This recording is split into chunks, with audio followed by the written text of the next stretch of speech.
बद्रीनाथ हिमालय में लगभग 13,700 फीट की ऊंचाई पर एक शानदार स्थान है। बद्रीनाथ के बारे में एक पौराणिक कथा है।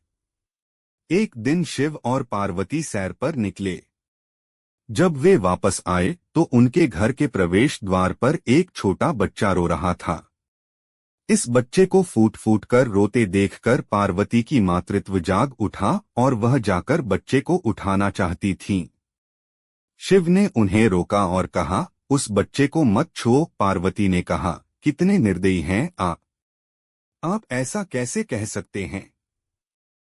शिव ने कहा, यह अच्छा बच्चा नहीं है। यह हमारे दरवाजे पर अकेले ही कैसे आ गया? आसपास कोई नहीं है। बर्फ में माता पिता के पैरों के निशान भी नहीं हैं।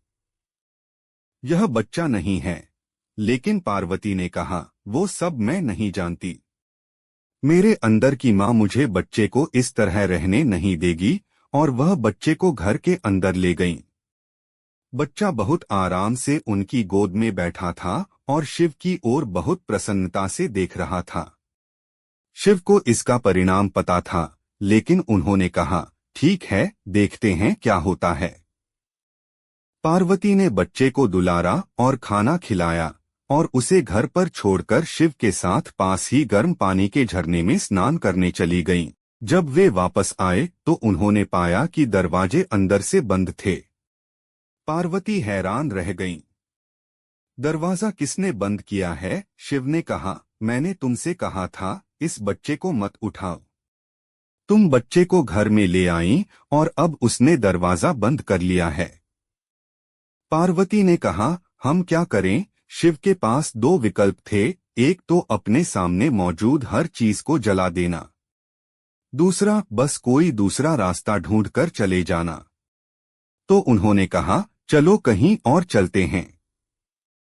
क्योंकि यह तुम्हारा प्यारा बच्चा है, मैं इसे छू नहीं सकता। इस तरह शिव ने अपना घर खो दिया और शिव और पार्वती अवैध विदेशी बन गए।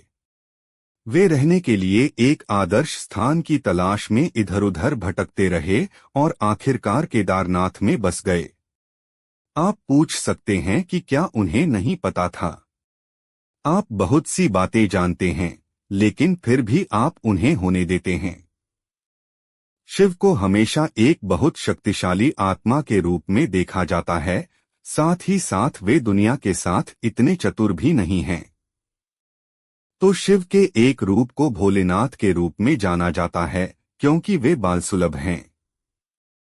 ऐसा नहीं है कि वे मूर्ख हैं, लेकिन वे उन सभी घटिया तरीकों से बुद्धि का उपयोग करने की परवाह नहीं करते। यह केवल चतुर और निम्न स्तर की बुद्धि ही है, जो लगातार यह सोचती रहती है कि किसी से बेहतर कैसे बने। बुद्धिमत्ता और चतुराई दो अलग अलग चीजें हैं। चतुर हमेशा किसी दूसरे से तुलना में होता है। बुद्धिमत्ता किसी दूसरे से तुलना में नहीं होती, यह बस अपनी ही प्रकृति से होती है। बुद्धिमत्ता महत्वपूर्ण है क्योंकि बुद्धिमत्ता कभी प्रतिस्पर्धा में नहीं होती, यह बस जीवन की अभिव्यक्ति है। ऐसी और वीडियो के लिए सब्सक्राइब करें हमारा चैनल जियालाल और बेल आइकॉन दबाएं।